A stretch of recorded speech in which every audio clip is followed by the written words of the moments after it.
ভগবান শ্রীকৃষ্ণের প্রবল অসুখে মুখ ফিরিয়েছিলেন রুক্মিণী। কারণ জানলে চমকে উঠবেন। নমস্কার বন্ধুরা, আমি অর্পিতা। রে অফ হোপ চ্যানেলে আপনাদের সকলকে স্বাগত জানাই।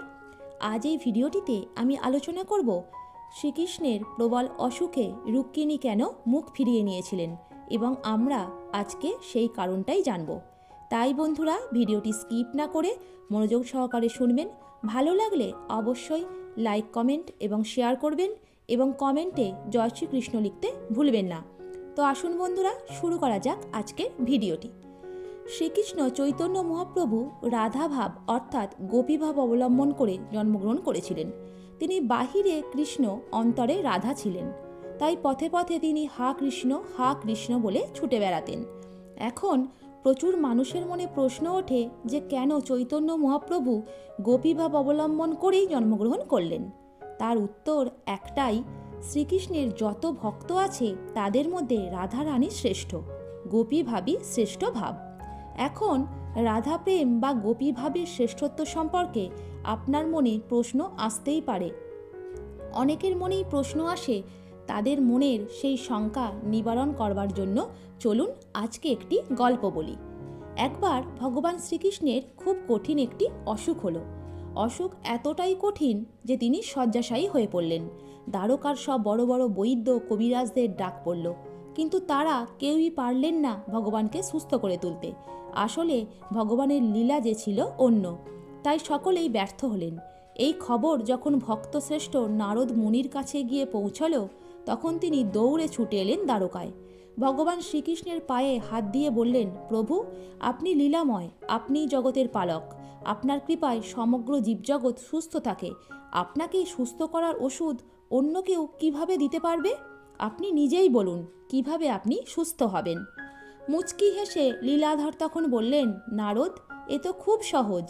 আমাকে যিনি ভালোবাসেন এমন যে কোনো একজন ব্যক্তির পদধূলি এনে আমার কপালে ছুঁইয়ে দিলেই আমি সেরে উঠব।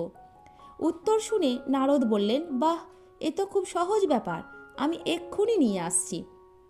এখানে ভাববার বিষয়, নারদ মুনি নিজেকে শ্রেষ্ঠ ভক্ত বলে দাবি করেন, কিন্তু তিনি নিজের পায়ের ধুলি দিলেন না। তিনি পায়ের ধুলি আনতে ছুটলেন, কারণ তার ভগবানের কপালে যদি তিনি নিজের পদধূলি দিতেন তাহলে যে তিনি মহাপাপের ভাগী হতেন। পাপের ভয়ে তিনি নিজের পদধূলি দিলেন না। তিনি ছুটলেন মাতা রুক্মিণীর কাছে। ভগবান শ্রীকৃষ্ণের সুস্থতার জন্য রুক্মিণীর কাছে পদধূলি চাইতেই আঁতকে উঠলেন রুক্মিণী। স্বামীর মাথায় নিজের পদধূলি দিলে যে মহাপাপ হয়, অনন্ত নরকবাস হয়, তাই তিনি এই কাজ করতে পারলেন না। ব্যর্থ হয়ে নারদমুনি শ্রীকৃষ্ণের সকল পত্নীদের দ্বারে দ্বারে ঘুরলেন।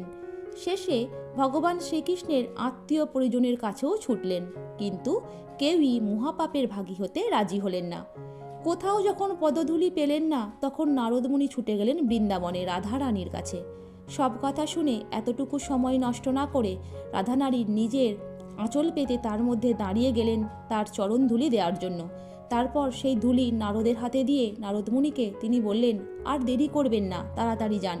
প্রস্থান করবার আগে নারদমুনি রাধারানীকে প্রশ্ন করলেন, হে দেবী, আপনার কাছে আমার একটি প্রশ্ন আছে। ভগবান শ্রীকৃষ্ণের পত্নীগণ থেকে শুরু করে তার আত্মীয় স্বজন সকলেই তাকে ভালোবাসেন, তবু প্রত্যেকেই পাপের ভয়ে আমায় ফিরিয়ে দিয়েছেন। আপনার কি পাপের ভয় নেই? নরক যন্ত্রণার ভয় নেই? কিভাবে অনায়াসে আপনি এ কাজ করতে পারলেন? রাধারানী তখন হেসে বললেন, শ্যাম আমার প্রাণাধিক প্রিয়, তাকে সুস্থ করতে আমি আমার জীবনও দিতে পারি। তাকে সুস্থ করতে গিয়ে যদি নরক ভোগ হয়, সে আমার কাছে স্বর্গসুখের থেকেও বেশি। তাকে ছাড়া এই জীবনই তো নরক যন্ত্রণার চেয়েও বিষম।